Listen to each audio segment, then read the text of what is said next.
Happy Friday, everyone. Today's story is Boing, Boing. There was something very strange about Jane. When she was very small, she crawled, just like any other baby. But when she grew a little bigger, she bounced. Everybody was astonished. One moment, Jane was on one side of the room, and the next she was on the other. "Did you see that?" asked her mother in surprise. "Yes," said her father. "I think she must have bounced." Wow! Over the next few days, everybody watched Jane closely. They saw her bounce out of bed and into the bathroom. They saw her bounce downstairs and out into the garden. Everywhere she went, she bounced, just like a rubber ball. Her mother and father were a little bit worried, so they took her to the doctor, who looked closely at her feet and her toes.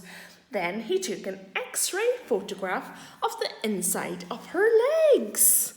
"My goodness!" exclaimed the doctor. "Look, this girl has springs in her knees." As she grew older, Jane found that she could bounce higher and higher. She didn't mind if people looked at her.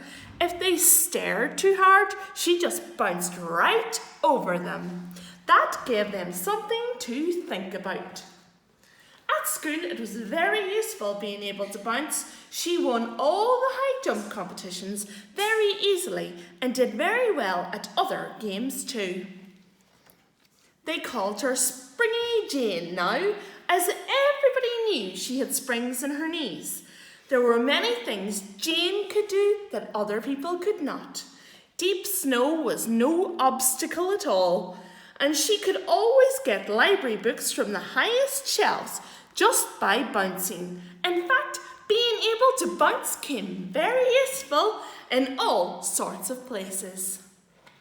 Then, one day, there was the most terrible storm.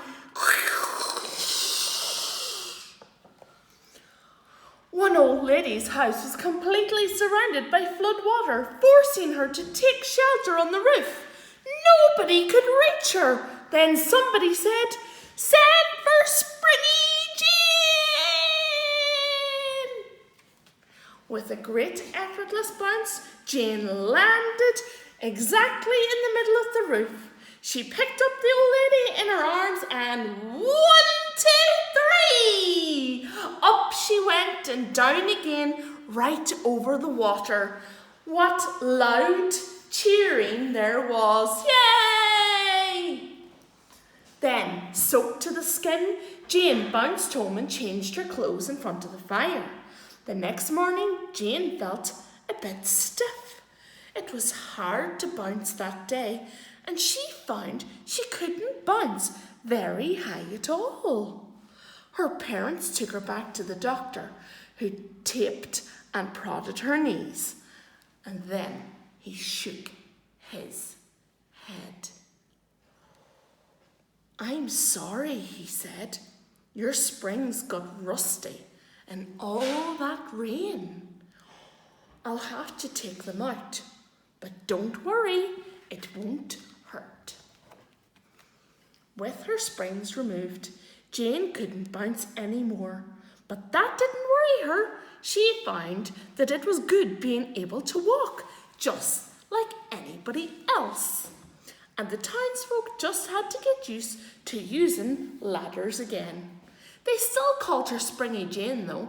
She liked this because it was a nice name, and it reminded her of how she used to bounce and how much fun it had been.